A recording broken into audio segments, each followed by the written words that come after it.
most people wish they had known before birth. I actually just read a recent study that talked to women after they had had a baby, asking them what they wish they had known and gotten prepared for before baby was born. I do not want you guys unprepared like Hillary was back on my first baby. So today I'm going to review those different things, how you can get prepared for them, some basic information and videos that you guys can watch to get prepared so that you're not left wishing you had done something before baby was born.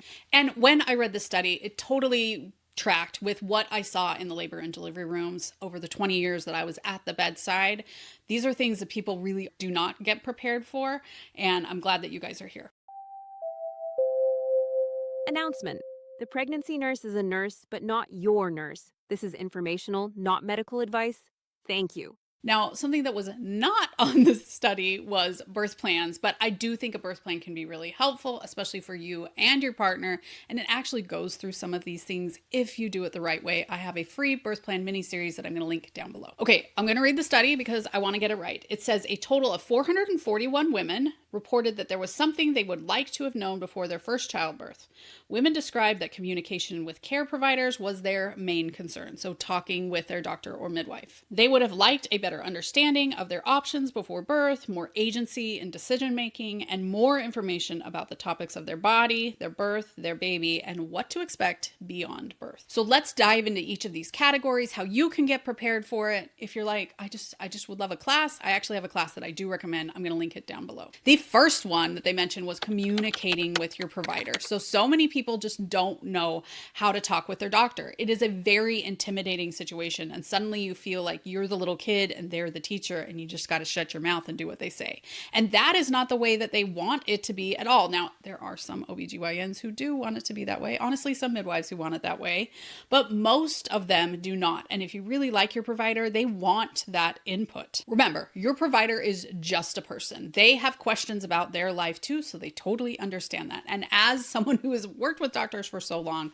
I can testify to this. And it can feel a little bit tricky because it's hard to remember that you are actually paying them a lot of money. You know, if you had somebody like your flooring guy comes to your house and you're paying them thousands of dollars, you feel like I got to get my money's worth out of this guy. But because insurance is so integral in our system, sometimes you forget that you are paying them a lot of money. So remember, I'm paying them a lot of money. I deserve to get my money's worth and ask my question. And also a reminder that they often won't volunteer information until you tell them what you want to know, because everybody's different. What everyone wants to know is different. So when you say, I would like to know a little bit more about how painful that is or what the procedure looks like, they can fill you with information. Because as a reminder, some people want absolutely no information beyond the informed consent, which is required. And some people want lots of information on lots of different topics. So you just got to tell them which one you are. And I actually realized this very early on, which is why in the online prenatal class for couples in the bundle, I actually have a whole provider communication video where I mimic with some of my friends how you would have a discussion with your provider if they're recommending something and you're not sure that that's what you want. So be sure and grab that. Again, I'll put that link down below. People wish that they knew about their options at delivery. Sometimes we just go with the flow and they don't know that there are different things that they can do. They don't know that they could wear a bra or not wear a bra. They didn't know that they could bring their own hospital gown, because we don't tend to give people every option when you walk in the room. That would literally take forever. But when you know different options or you know to ask the question, it can help you feel more comfortable in the labor and delivery room. And that is actually something that I really work on here on YouTube. I have a bunch of videos on different choices that you can make in labor and delivery, from admission to the different kinds of monitoring to what you're going to wear. All of those different kinds of things helps you figure out the choices you're going to make. Now you can watch some of those videos, but the online prenatal class for couples really is there to tell you more about your options and take you sequentially through the labor and delivery process. I think that's why it's so helpful. I think so many natural or unmedicated classes just focus on picturing this positive birth, when in reality, they got to fill you with all the different kinds of questions you can ask as you navigate your way through your birth so that you can make the choice that's best for you at the time. Okay, they wish they knew what was going to happen to their body. Now, this can be a little bit tricky because everybody feels it a little bit different, but we do know the stages of labor and how the pain is going to kind of progress. And this is going to also extend to their body postpartum. We're going to talk about that more, so stay tuned. But knowing how labor progresses can be really helpful. Again, I have a whole stages of labor video that gives my best tip about the stages of labor, so be sure and watch that one as well. Now, I think this is extra important if you are getting induced, and I actually have a whole induction questionnaire that gives you the things to ask your provider. I'm going to link that one down below for you as well. And I'm a big fan of like knowing what to expect.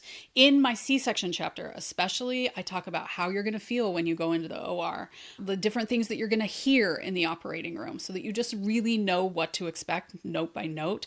I once had a student say, your class was like when I walk into Home Depot and I've already looked on the app which aisle my thing is. I can go right to aisle 2, pick out my plumbing piece and go to the checkout, and I don't have to worry about the rest of the store, right? So if that sounds how you would like to go into the hospital, again, check that linked out down below. They wanted to know what happens at birth. And honestly, this isn't discussed very much. You know, once that baby comes out, what is it going to look like? What are the choices you have after that baby comes out? Because we have a standard of what we normally do, but you may be freaking out inside when we place this baby skin to skin on your chest. So do you have the option of saying, can somebody take that baby for a second? 100% you do. You just got to ask, and you got to know your options. People honestly probably don't remember that much about right after baby comes out. So you got to learn that one from an expert. And in my class, I talk a lot about those minutes and what to expect right after baby is born. And I think that's really important, just so you know what to expect and you know what kind of feelings you might have or what they might be doing with the baby and things like that. Because all of those things can seem a little bit scary if you don't just know, oh, there is going to be a nurse standing right by me to make sure that baby is pinking up. I'm not in charge of making sure the baby is okay. There's going to be a nurse for this baby. I think ultimately they sort of wanted predictability as you read into the study.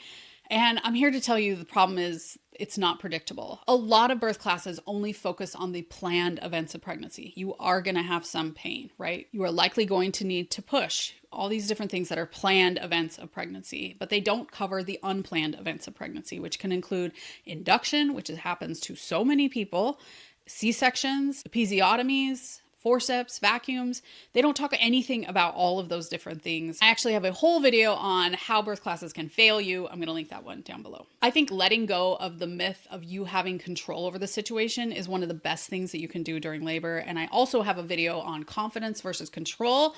I'm going to link that one down below too, because I think it's really helpful. Honestly, as I was editing that video, I was like, Hillary needs a shot of that one as well, because I would love to control and have my life be a lot more predictable, but it's just not that way. And finally, they wanted to know more about what happens after birth. And I totally saw this. In 2000, I took a birth class before I had my baby, and they just acted like it was going to be sunshine and rainbows after the baby came out, right? Baby comes out, baby will come to your chest, you're going to breastfeed, and everything will be amazing once the baby is born.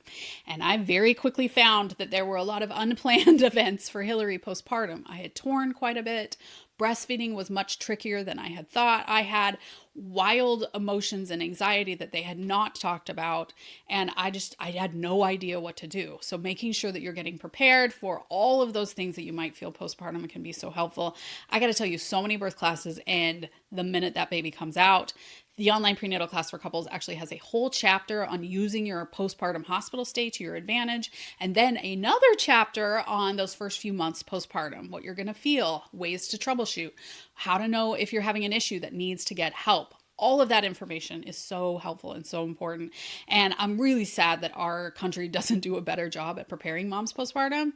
And I think we are really doing a disservice, because you got to know these things to expect postpartum and how to help yourself, because, you know, by that point you're at home. And I know that I felt just totally overwhelmed and unprepared, even though I had taken a birth class. So I'm here to fix that. Now, really quick, I wanted to talk about what childbirth education should entail so that when you're looking at the classes online. I just had somebody in the comments tell me that they went to take a birth class and they didn't read the description very well, and they went to it and they found out that it was like a sexy birth class, and they were teaching you how to incorporate sex into your labor.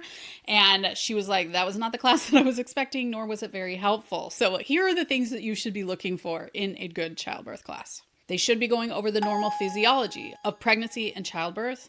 They should help you manage pain of birth with both natural pain management techniques, but also prepare you for medications or the epidural should you want or need those. They should explain common interventions and the expectations of hospital care, and they should go over briefly with the risks and benefits of those very common things. They should encourage and share decision making to help you make the choices rather than feeling like your provider is making the choices for you. They should promote breastfeeding and encourage the normal physiological processes postpartum. There should be some good postpartum content, and teach you to care for both yourself and baby after birth so that you feel supported and confident at that time as well. So these are the things that you should be looking for in a childbirth class per the study. And I gotta say, the online prenatal class for couples does all of those things beautifully. In fact, if you get the bundle, it actually includes a breastfeeding course that is taught by an IBCLC who can also be a great resource if you're having breastfeeding issues after baby is here. The sad news is I think people are actually preparing worse for having a baby now that preparation for birth is better and more comprehensive than it has ever been, and easier because you can take it online. You don't have to mesh your schedule and your partner's schedule to fit those Tuesdays at 6 p.m. where birth classes are available. You can get prepared. There are ways that you can avoid not knowing these things. I'm so glad that you guys are here. Now, there are a lot of ways that birth classes fail you. I actually have a whole video on that. I'm going to link it up above. Thanks for joining us here on The Pregnancy Nurse, where we get you prepared, not scared, for your upcoming hospital birth.